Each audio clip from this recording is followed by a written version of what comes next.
ሰዎች ተጋብተው ይትባረክ እንደ አብርሃም ሲባል እንደ አብርሃም ይሰቃዩ ማለትም ጭምር ነው።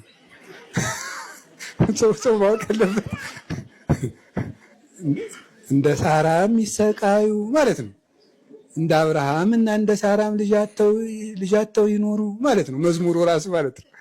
እና እኔ ብዙ ጊዜ ሰርግ ላይ ስብከት ተጠርቼ ብጠራም አልሄድም ብዙ ጊዜ። ምክንያቱም የምሰብከው ይህንን ነው እና ሰርጋቸውን አበላሻቸዋል እያልኩ ሄጄ ደህና ሲዘመርላቸው የዋሉትን ሰዎች እንትን አለ መከራ አለው ምን አለው ምናምን ብዬ ሰርጉን ድብዝዝ አድርጌው ነው የምመጣ እኔ ብሄድ ማለት ነው።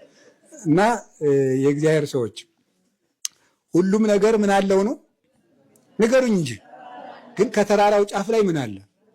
ብርሃን አለ። ይህንን ነው ማየት ማለት ነው። በምንኩስናም ቢታገሱ ቢወጡ ቢወርዱ ምንኩስናም እንደምታዩት አሁን እኔም እንደለበስኩት ካባ እሳቸውም እንደለበሱት ቆብ እንደምንይዘው ጭራ እንደዚህ እንደሱ አይደለም። እንደሱ ሲያነሳ ሲጥለን ነው የሚውል እናቴ።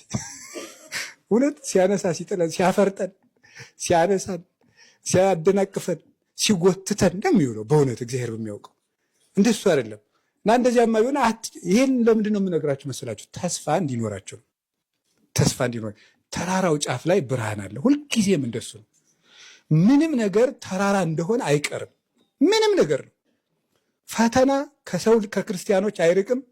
ፈተና ግን ፈተናን እየተካ ሄደ። አብሮ የሚኖር ፈተና የለም። ህመም